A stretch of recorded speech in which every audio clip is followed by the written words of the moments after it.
मैं टैम सू मन एक घर तय 3-3 लोग शासन करते देखे से, फिर भी करोड़ों लोग बेघर बिना पक्की छात के देखे से, जीवन भर किराए के घर में अपना स्वाभिमान खोते हुए देखे से।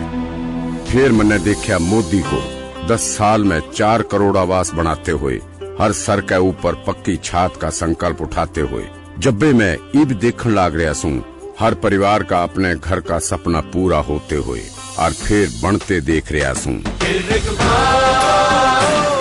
कमल का बटन दबाएं, भाजपा को जिताएं। नमस्कार, ये आकाशवाणी चंडीगढ़ है। अब आप प्रतिका से प्रादेशिक समाचार सुनिए। पहले इस बुलेटिन के मुख्य समाचार। केंद्र सरकार ने आम इस्तेमाल होने वाली 41 दवाओं की कीमतों में कटौती की। हरियाणा में मतदाताओं को प्रलोभन से बचाने के लिए निर्वाचन आयोग सख्त। अब तक 11.5 करोड़ रुपए की नकदी और लगभग 45 करोड़ रुपए की अवैध शराब व मादक पदार्थ जब्त किए गए। हरियाणा में चुनाव प्रचार जोरों पर, विभिन्न राजनीतिक दलों के प्रत्याशियों द्वारा चुनावी सभाएं की गई। हरियाणा में गर्भवती महिलाओं के सहायकों को शिक्षित करने में जींद जिला प्रथम स्थान पर पहुंचा। और मौसम विभाग ने हरियाणा में 19 मई तक भीषण गर्मी और लू चलने की संभावना जताई। अब समाचार विस्तार से। केंद्र सरकार ने आम इस्तेमाल होने वाली 41 दवाओं की कीमतों में कटौती की है। इनमें मधुमेह, हृदय और लीवर की बीमारियों के इलाज में इस्तेमाल होने वाली दवाएं शामिल हैं। राष्ट्रीय औषधि मूल्य निर्धारण प्राधिकरण की बैठक में यह निर्णय लिया गया। आवश्यक दवाओं को सुलभ बनाने के लिए निर्णय लिया गया है। फार्मा कंपनियों को विभिन्न दवाओं की कम कीमत की जानकारी तत्काल प्रभाव से खुदरा और थोक विक्रेताओं को देने के निर्देश दिए गए हैं। हरियाणा में निर्वाचन आयोग के निर्देशानुसार मतदाताओं को किसी भी प्रकार के प्रलोभन से बचाने के लिए पूरी चौकसी बरती जा रही है। राज्य में विभिन्न एजेंसियों द्वारा अवैध शराब, मादक पदार्थ व नकद राशि के आने और विभिन्न लोकसभा क्षेत्रों में ले जाने वालों पर कड़ी नजर रखी जा रही है। मुख्य निर्वाचन अधिकारी अनुराग अग्रवाल ने बताया कि इन्हीं प्रयासों के चलते हरियाणा में 11 करोड़ 50 लाख रुपए की नकद राशि जब्त की गई है और इसके अलावा 44 करोड़ 69 लाख रुपए की अवैध शराब, मादक पदार्थ व कीमती वस्तुएं भी बरामद की गई हैं। मुख्य निर्वाचन कार्यालय के राज्य स्तर के मीडिया नोडल अधिकारी कैप्टन मनीष कुमार लोहान ने विस्तृत जानकारी देते हुए बताया, अब तक जो विभिन्न टीमें गठित की गई हैं विभिन्न विभागों द्वारा चुनाव आयोग के दिशा निर्देश अनुसार, जिसमें पुलिस की, एक्साइज एंड टैक्सेशन डिपार्टमेंट की, इनकम टैक्स डिपार्टमेंट की, रेवेन्यू डिपार्टमेंट की, एनफोर्समेंट डिपार्टमेंट की, तो ये जो टीमें, इनके द्वारा, विभिन्न टीमों द्वारा अब तक कुल तकरीबन 56 करोड़ से ज्यादा का सीजर किया जा चुका है। इसके अंदर 11.5 करोड़ रुपए तकरीबन कैश मिले हैं, 12.5 करोड़ रुपए की तकरीबन इलिसिट लिकर को जब्त किया गया है, 13.5 करोड़ की तकरीबन लगभग जो ड्रग्स या नारकोटिक्स हैं वो पकड़े गए हैं और 15.5 करोड़ के तकरीबन जो प्रीशियस मेटल्स हैं डिफरेंट वो पकड़े गए। प्रदेश में अब तक 63 किलोग्राम से अधिक मादक पदार्थ बरामद किए गए हैं। हरियाणा में चुनाव प्रचार जोरों पर है और इस दौरान विभिन्न राजनीतिक दलों द्वारा आरोप प्रत्यारोप का सिलसिला जारी है।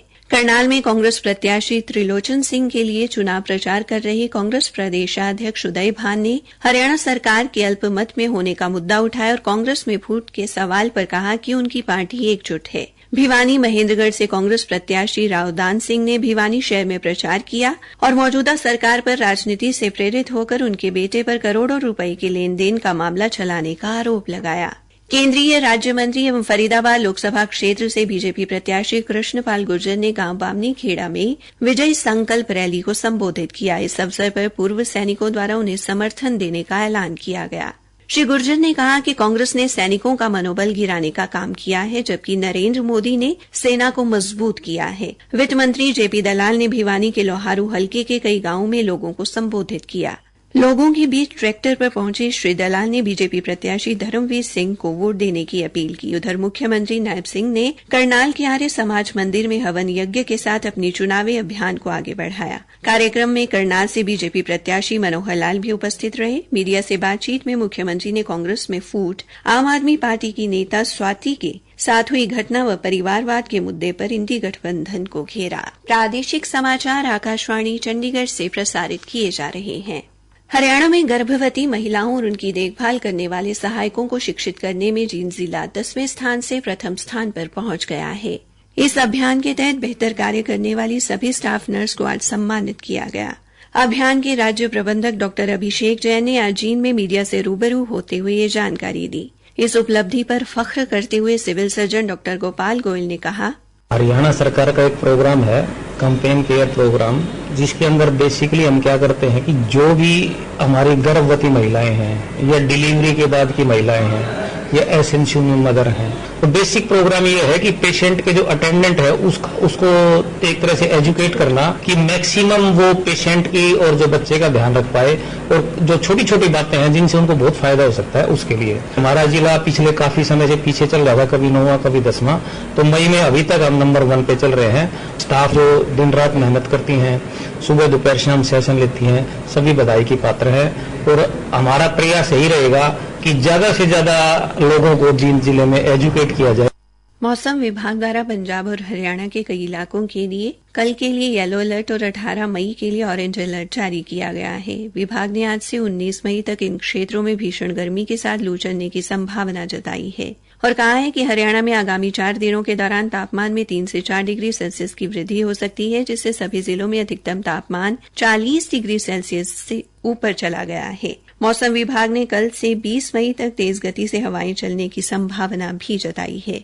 मौसम वैज्ञानिक अजय कुमार सिंह ने बताया कि पंजाब के दक्षिण पश्चिमी जिलों जैसे बठिंडा आदि और हरियाणा के गुरुग्राम व हिसार आदि में भीषण गर्मी हो सकती है। उन्होंने कहा कि आगामी 5-7 दिनों में बारिश होने की कोई संभावना नहीं है।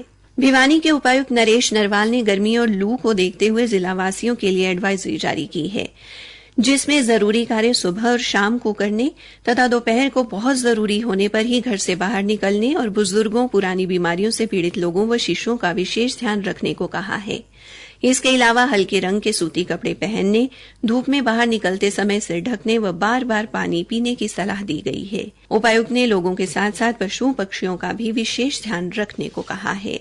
लोकसभा चुनाव को लेकर पलवल पुलिस पूरी तरह से चौकस है। पुलिस अधीक्षक डॉ अंशु सिंगला ने कहा कि शहर व ग्रामीण क्षेत्र जहां भी संवेदनशील मतदान केंद्र है वहां पर सुरक्षा के पुख्ता प्रबंध किए गए हैं। जिला पुलिस के खुफिया विभाग द्वारा संदिग्ध किस्म के लोगों तथा सोशल मीडिया पर पैनी नजर रखी जा रही है। उन्होंने बताया कि कल जिला पुलिस बल के साथ गांव मीसा, रसूलपुर, रहीमपुर, किठवाड़ी, सूचवाड़ी, घोड़ी, अमरपुर व अलावलपुर में फ्लैग मार्च भी निकाला गया। पुलिस अधीक्षक ने कहा कि फ्लैग मार्च लोगों में सुरक्षा के प्रति विश्वास पैदा करने के लिए निकाला गया, ताकि मतदाता पूरी निडरता के साथ अपने विवेक से अपने मताधिकार का प्रयोग कर सकें।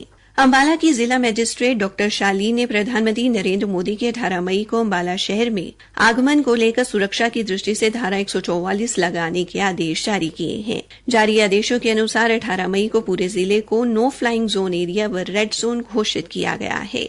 अंत में मुख्य समाचार एक बार फिर। केंद्र सरकार ने आम इस्तेमाल होने वाली 41 दवाओं की कीमतों में कटौती की। हरियाणा में मतदाताओं को प्रलोभन से बचाने के लिए निर्वाचन आयोग सख्त। अब तक 11.5 करोड़ रुपए की नकदी और लगभग 45 करोड़ रुपए की अवैध शराब व मादक पदार्थ जब्त किए गए। और हरियाणा में गर्भवती महिलाओं के सहायकों को शिक्षित करने में जींद जिला प्रथम स्थान पर रहा। इसी के साथ ये समाचार बुलेटिन समाप्त हुआ।